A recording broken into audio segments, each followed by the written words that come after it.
In the fall of 1987, scrapper Roberto dos Santos Alves decided that he could no longer ignore the rumors he'd been hearing. Hidden in the crumbling and cracking building near his home in Goiânia, Brazil, supposedly, was a scavenger's treasure. A treasure that looked like another man's trash. It was September 10th of that year when Alves and his friend Wagner Pereira descended on the site with simple tools, and after some poking and prying, they uncovered their treasure. What appeared to be a shiny metal capsule no larger than a thermos. Over the next few days, Alves was further able to disassemble the capsule, revealing something that looked even more valuable. He had been vomiting and feeling dizzy during this time, but he thought it was just something that he ate. Alves took all the pieces they had by wheelbarrow to a one de Vieira Ferreira. The owner of the scrapyard gave Alves $25 for the shiny assembly and placed the pieces in his garage. When night fell, Ferreira noticed something odd. The pieces in his garage were glowing, and glowing blue. 3 days later, family and friends had been invited to see the blue oddity, and soon, Ferreira's employee, Ernesto Fabiano, had cracked the canister's 1mm thick glass window wide open, and the true treasure spilled out. It was 93 grams of a sparkling crystalline powder, less material than would fill a third of a soda can, that crumbled easily between the fingers. Fabiano took a large glowing crystal to make a ring for his wife, describing it like carnival glitter, and gave some of the powder to his brother to take home. Ferreira's brother dipped a finger into the dust and drew a cross across his abdomen. Family and friends sifted and examined. Over the next week, pieces of the original assembly would be distributed across multiple scrapyards, and glowing blue dust would be sprinkled in many homes and on many bodies across the city. And so began one of the worst nuclear disasters in history. This is the true story of the Goiânia Incident.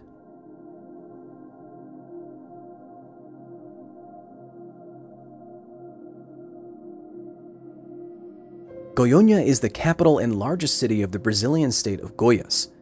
It sits on the central Brazilian plateau, a region known for its cereal farms and cattle ranches.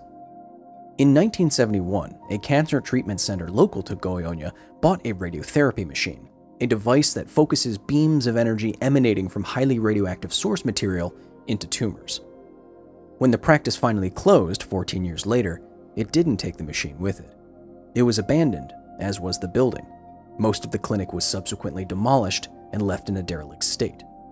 This was already a disaster in potentia, as the radioactive heart of the therapy device was now an orphan source, a self-contained radioactive source no longer under proper regulatory control, lost, stolen, or otherwise unaccounted for, and that made it extremely dangerous, as the entire city would soon find out. The unstable nuclei inside of the orphan source Ernesto Fabiano would soon open were that of caesium-137, a common fission byproduct of the natural and man-driven decay of uranium. And, unfortunately for Goiânia, caesium-137 is one of the most problematic isotopes there is. It is seriously radioactive, has a relatively long half-life, and disperses quickly and easily through an environment, as one of its most regular chemical compounds is a water-soluble salt. Widespread cesium contamination after both the Chernobyl and Fukushima Daiichi nuclear disasters is proof enough of cesium's deadly potential. Less than 1/4 pound of caesium-137 salt doesn't sound like much. All of it would fit in a small sandwich bag, but the immense potential of the nuclear and the social and curious nature of humans meant that it was more than enough to trigger the screening of more than 100,000 Brazilians in the fall of 1987. Not all of them would return home, and many wouldn't have homes to return to. In biology, there is a term called an evolutionary trap. This is where some evolved behavior can suddenly become maladaptive in a rapidly changing environment.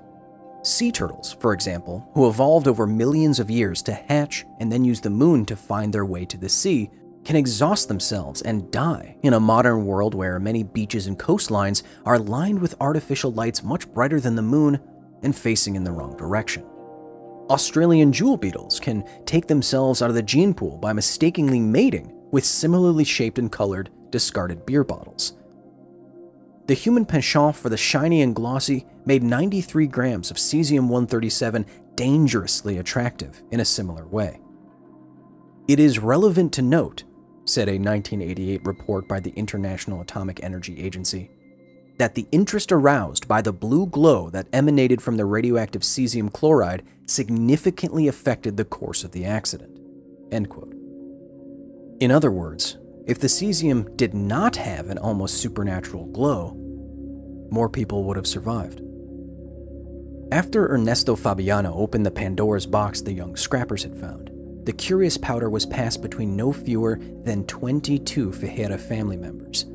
For 5 days, fragments the size of rice grains were given to several families. Devair's wife, Maria Gabriela, covered her pajamas in the sparkling blue dust and her bedsheets. Her mother came to visit her when she started vomiting and then returned home days later, bringing contamination with her. After Odison Ferreira held the gleaming dust in his hands, he went back to work. He was a bus driver. He came into contact with dozens of people. Devair's brother, Ivo, brought back some crystals to his house too. His 6-year-old daughter Legia was infatuated. She rubbed the crumbling glitter all over her arms and hands. She ate her lunch while admiring how her fingers were sparkling. Within 10 minutes, she was throwing up. Within 10 days of opening the caesium capsule, a significant number of people were vomiting, had diarrhea, and displayed skin lesions and burns. Local doctors put the symptoms on obscure tropical diseases or food poisoning. At this point, no one really knew what seemed to be killing Goiânia's families. That was until Maria Gabriela, convinced that the glowing blue powder was the true culprit, got on a bus with an employee of her husband's junkyard and headed for a nearby public health department. The employee was carrying the radiotherapy assembly and all the glowing blue powder he could find in a bag slung over his shoulder. An intense radiation burn would later reveal exactly which shoulder the bag was on. On September 28, 1987, Maria Gabriela, who had been dizzy and vomiting for days at this point, walked into the Vigilancia Sanitaria and placed the bag carrying the remains of the radiotherapy unit on a doctor's desk. This, she said firmly, this was killing her family. The doctor dismissed both Maria and the junkyard employee to a health center, and then later to a tropical diseases center where a number of those who had handled the glowing powder were now showing up. The doctor eventually got worried enough about the mysterious bag Maria was carrying that he moved it to this chair in the courtyard of the health center. At the same time, another doctor on site was starting to suspect that the many skin lesions being reported were not from any tropical disease, but from radiation damage. He contacted yet another doctor who was working at the Tropical Diseases Center, only to discover that he wasn't the first doctor who had called him about suspicious symptoms. It was decided to have a visiting medical physicist come and inspect the bag Maria had brought, but the physicist wouldn't be able to do so for at least another day. The next morning, the visiting physicist had borrowed a scintillometer from a local government agency, usually used for geology, and set out towards the Vigilancia Sanitaria. He decided to switch the meter on before he entered the building, and the meter immediately indicated the highest value it could measure. No matter what direction the physicist pointed the detector, the radiation levels were off the charts. Something must be wrong with the meter, he thought, so he returned to the local government agency to get a replacement. 2 hours later, he returned with a new meter, but again, the scintillometer displayed the highest amount of radioactivity that it could.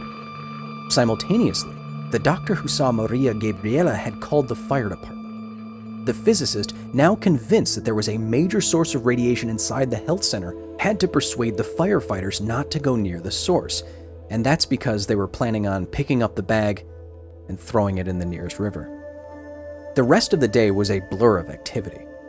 40 minutes later, the police and fire brigades helped evacuate everyone from the health center. An hour after that, doctors had descended on Devair Ferreira's junkyard and found the same off-the-charts readings. Ferreira and his family, who had to be convinced, were evacuated. Over the next few hours, government agencies were contacted, the Secretary for Health was informed, and the National Nuclear Energy Commission was brought up to speed. By nightfall, the Secretary for Health had made the city's Olympic Stadium a staging ground for receiving potentially contaminated persons. And the Tropical Diseases Hospital, the first to see many of the suspicious symptoms, was informed that their patients were in fact irradiated. Known sites of contamination were resurveyed, and the Civil Defense Force was put on alert. The Estadio Olímpico Pedro Ludovico has a capacity of 13,500 people. Beginning on September 30th, the National Nuclear Energy Commission would monitor over 112,000 people there on the field. Those most affected by the radiation were placed in tents, and more people throughout the city were showing up after hearing rumors. Many tried to go to the Olympic Stadium simply for reassurance. Although no local plans for responding to radiological emergencies on this scale had existed, concluded the 1988 report by the International Atomic Energy Agency, the authorities' improvised strategy worked effectively in bringing the situation under control and preventing further serious exposure.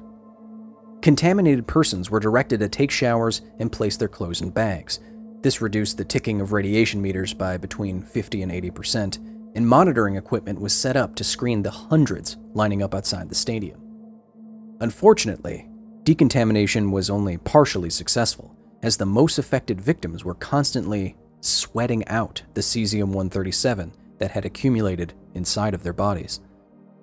In the early morning hours of September 30th, authorities returned to the Vigilancia Sanitaria to contain the remainder of the source, first brought in by bus by Maria Gabriela.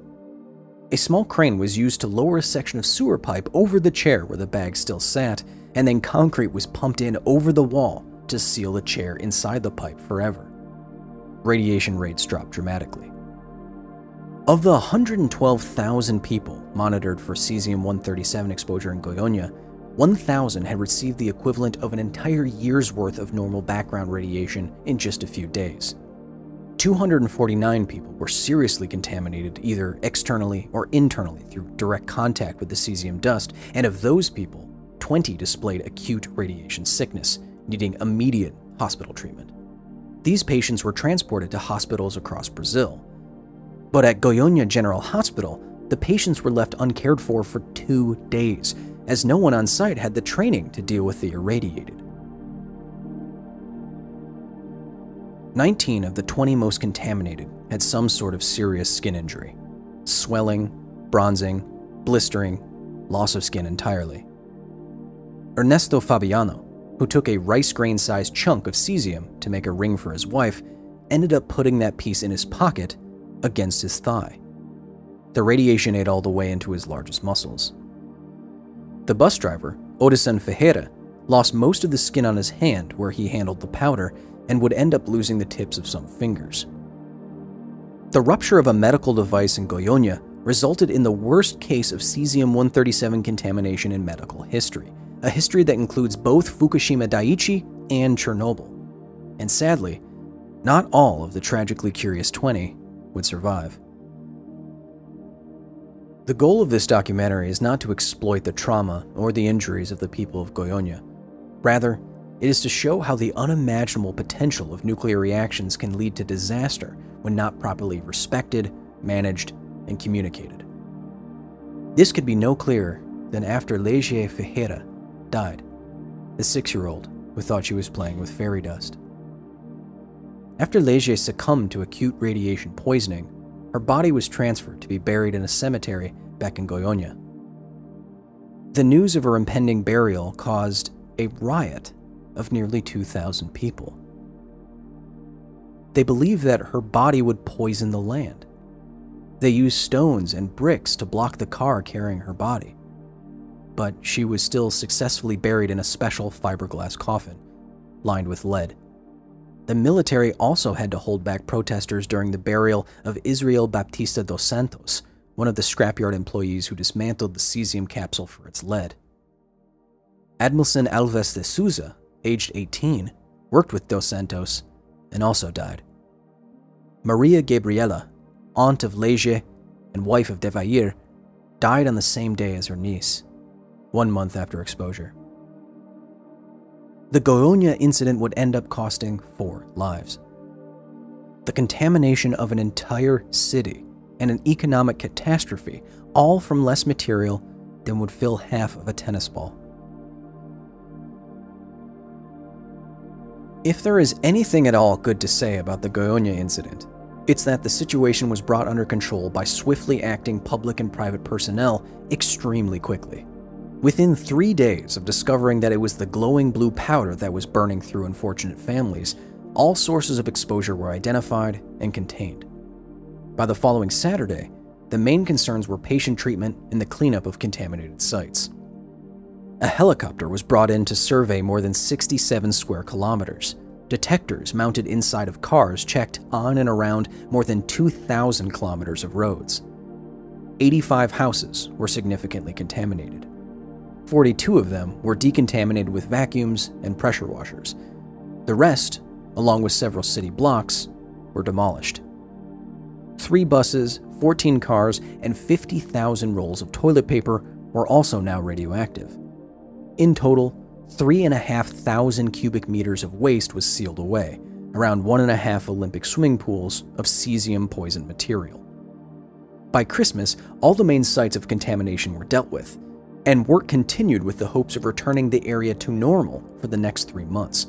But while dust can be buried and homes can be rebuilt, the people of Goiânia lived with the lingering effects of just a handful of glowing powder for the rest of their lives. The Ferreira family lost everything. Their homes had to be destroyed. Irradiated pets had to be put down.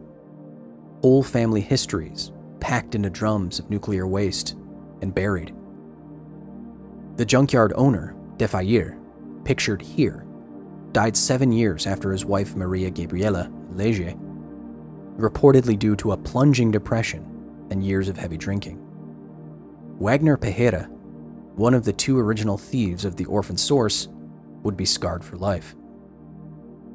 The bus driver, Odison Ferreira, was marked in a similar way, losing parts of his fingers and the skin on his hands. And the damage done in Goiânia wasn't all physical. After the incident, Odison recalls being ostracized by his community. His neighbors, as they did with Leger's burial, tried to block his family from moving into certain neighborhoods. He ended up getting a vasectomy because he was now too afraid to have any more children. I still have pain in my hands, especially when the temperature changes, Odison told Beyond Nuclear International in 2018. Sometimes my hands are so hot that I have to put them in the freezer. Today, Odison is the president of the Association of Cesium Victims of Goiânia, which has more than 1,600 members seeking continued compensation and medical treatment. In 2017, he received an honorary Lifetime Achievement Award at the Uranium Film Festival for his many decades of advocacy. The original radiotherapy capsule, taken by the military back in 1987, is now on display at the School of Specialized Instruction in Rio de Janeiro, and is much less fatally attractive. The accident in Goiânia, the 1988 report by the International Atomic Energy Agency concludes, shows how actions that would have been innocuous under ordinary circumstances became matters of life and death. If humans weren't such social creatures, if we didn't like to touch and to share, if cesium-137 weren't so radioactive enough to ionize the air around it, this disaster might have been avoided entirely. Instead, a curious consequence of our quest to fully harness the near limitless potential of the nuclear lives on to scar the minds, hearts, and hands of the people of Goiânia. After the cancer treatment clinic was abandoned in 1985, one of its owners tried to return and recover some of the objects left behind, including the radiotherapy machine. A court-appointed police force stopped him, as the owners of the land the clinic was built on disputed the final state of the building. Now deterred, the man warned that they would be responsible, quote, for what would happen with the cesium bomb, end quote. And all this happened 4 months before the incident. And records now show that the State Court of Goiás, Brazil, knew that there was radioactive material inside the abandoned building for more than a year before two young men looking for scrap metal accidentally started the worst radiological disaster in Latin America's history. Until next time.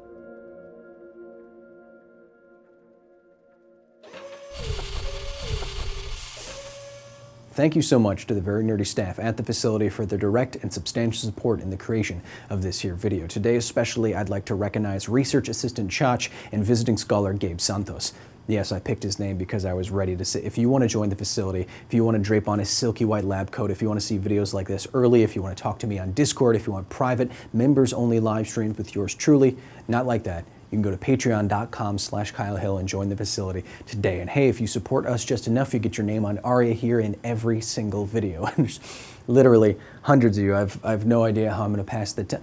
Look, if there's any Portuguese speakers or Brazilians watching, first of all, I want to apologize if I totally messed up the names in this entire video. It probably infuriated you the whole time. I did my best with pronunciation guides. I'm sorry, or I'm not sorry, depending on how I did. And if you live outside of Latin America, you might have never heard of the Goiânia Incident, but actually you may have. There's an episode of the popular children's cartoon Captain Planet, he's our hero, gonna bring pollution down.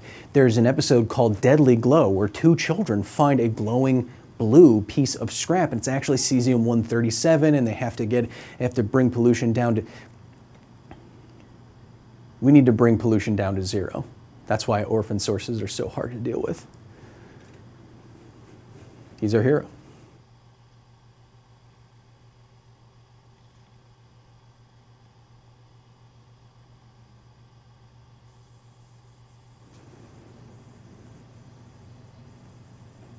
You know what I was going to say. Thanks.